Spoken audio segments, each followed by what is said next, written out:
요 갑, 소유자, 이분에게 좀 죄송한데 조금 문제가 있는 사람 치게요. 그래야 주제가 풀리거든요. 이 집이 1억 2천 정도의 거래가 된다고 한번 가정을 합시다. 그래서 가장 먼저 2월 2일 날 A는 이 집의 갑하고 임대차 계약을 체결했어요. 1억 원에. 그리고 2월 2일 날 전입을 했거든요. 그리고 이때 확정 일자까지 받았어요. 자, 우리가 자주 배웠던 내용이 있죠. 전입하면 무슨 일이 생겨요? 대항력. 확정일자를 받아놓으면요, 이 집이 경매되었을 때 낙찰된 금액에서 우선적으로 내 돈 1억 원을 가져오겠다는 것이죠. 중요하거든요. 이것은 주택임대 3조에 있고 이것은 3조 6에 있는 중요한 내용 꼭 알아두세요. 그래서 이렇게 하면 가장 안전하죠. 그런데 오전에 이렇게 여기다 한번 써놓을까요? 오전에 이렇게 임대차 계약으로 전입하고 아무것도 없는 상태에서 확진자 다 받아놨어요. 그런데 이날 오후에 2월 2일 오후에 여 집주인이 은행에 이 집을 담보로 잡히고 근저당을 설정했습니다. 1억 원을요. 물론 이것은 여러분이 조금 이해하시게끔 금액을 좀 높인 거예요. 1억 원에 근저당 설정했습니다. 그러면은 이 값은 1억 2천짜리 집에 1억 원 얼마예요? 2억 원. 좀 뭔가 좀 찝찝하죠. 그래, 이 집이 경매가 됐습니다. 1억 원에 낙찰이 됐어요. 그러면 상식적으로 봐도 또 우리 주택임대차 보호법이 근저당권보다는 임차인을 보호하는 제도다 보니까 이 확정일자 받은 계약서를 가지고 전 학배 뭘 하면요, 대탕 요구를 하면은 낙찰된 건 당연히 얘한테 1억 원을 주고 경매가 종료되고 임차를 문제 생겨 안 생겨요?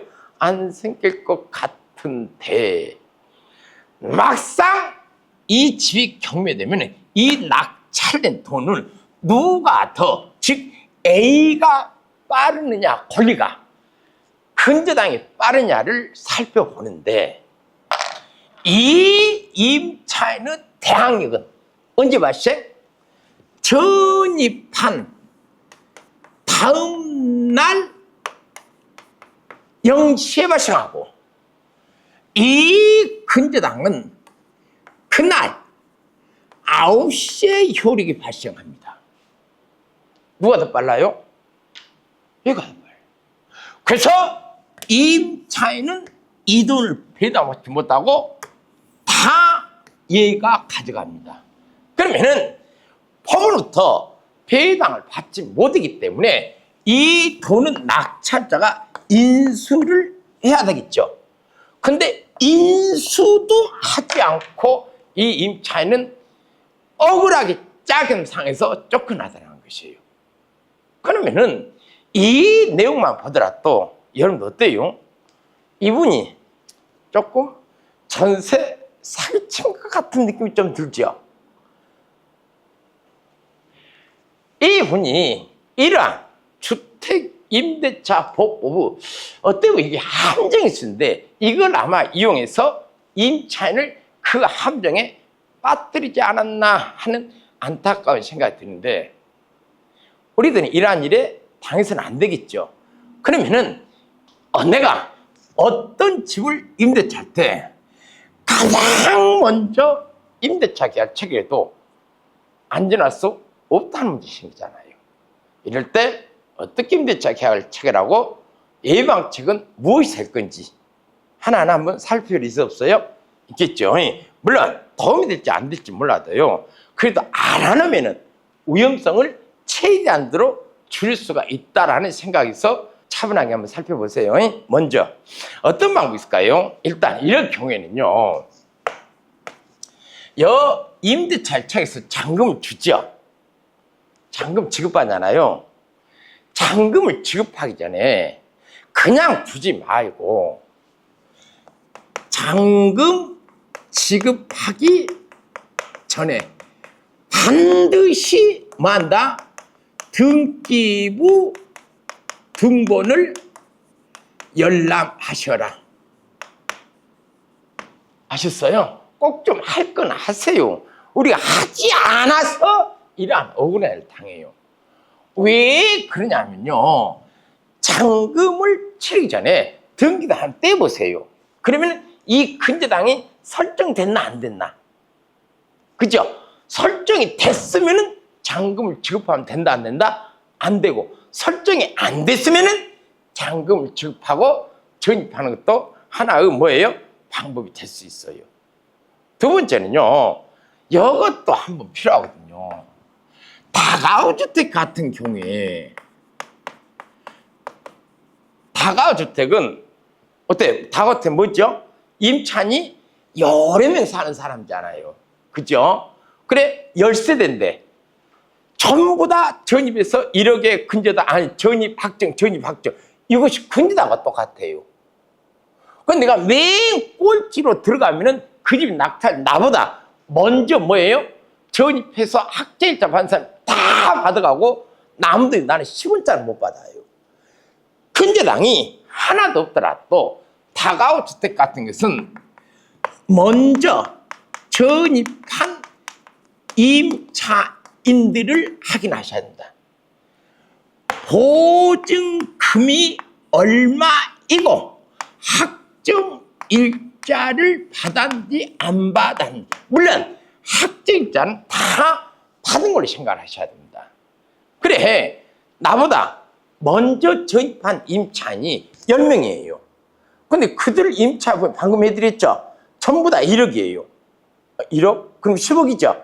이 만에 다가구가 10억에 낙찰됐어요. 그럼 누가 먼저요? 나는 맨 꼴찌로 1억에 11순위 들어왔습니다.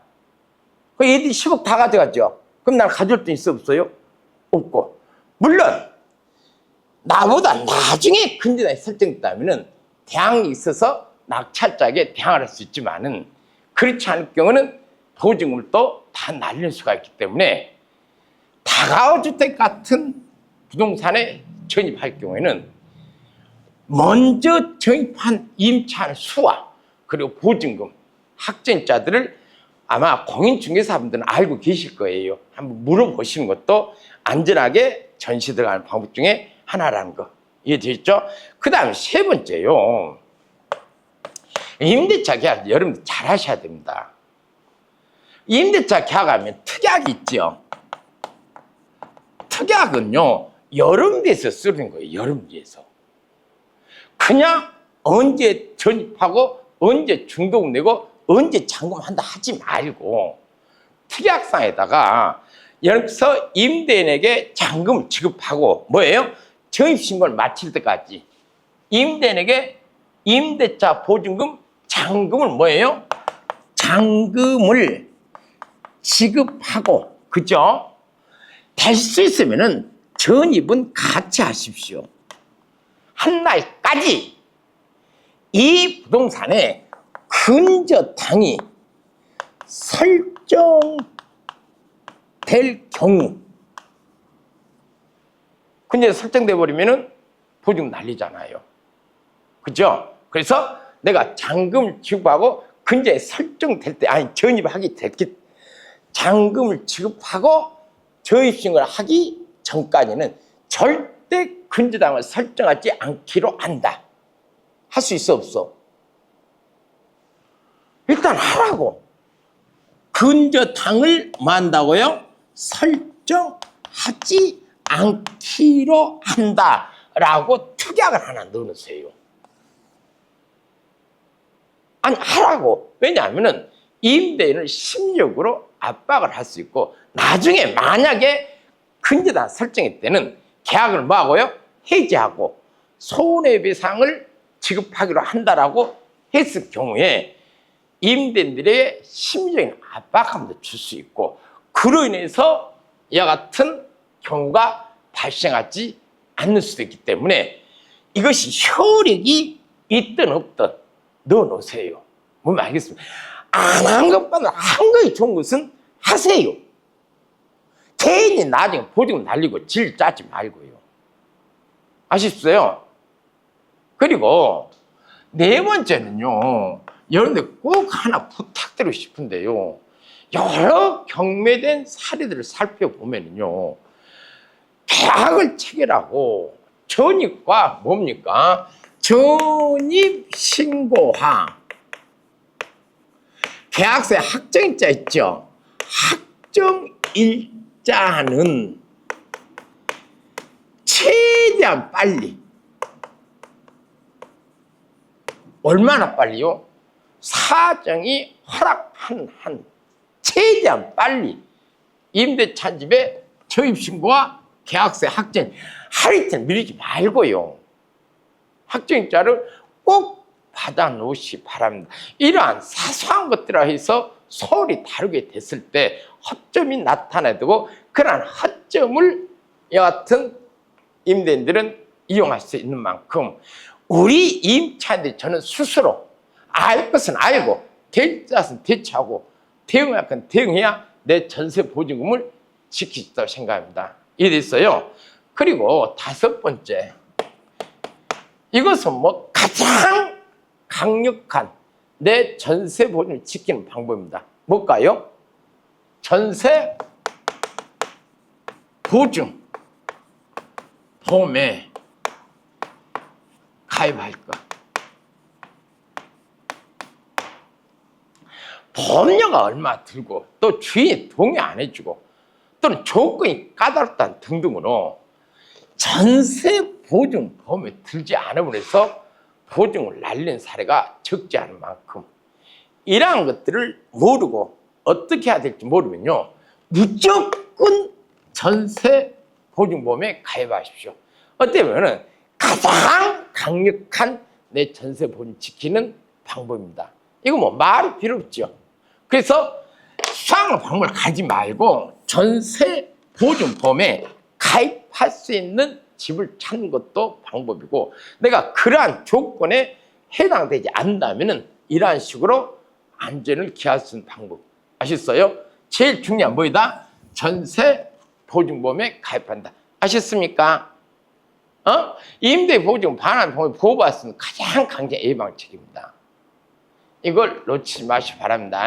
아셨어요? 그 다음에 계약 때 이건 조금 그러는데요, 계약 전에 임대차 계약, 이 집을 계약할 때 값, 임대인의 재산 상태, 이 말은 대체 뭔 말입니까? 잘 들으세요. 여러분께서 전입하고자 하는 이 집에 일단 등기부를 다 떼보세요.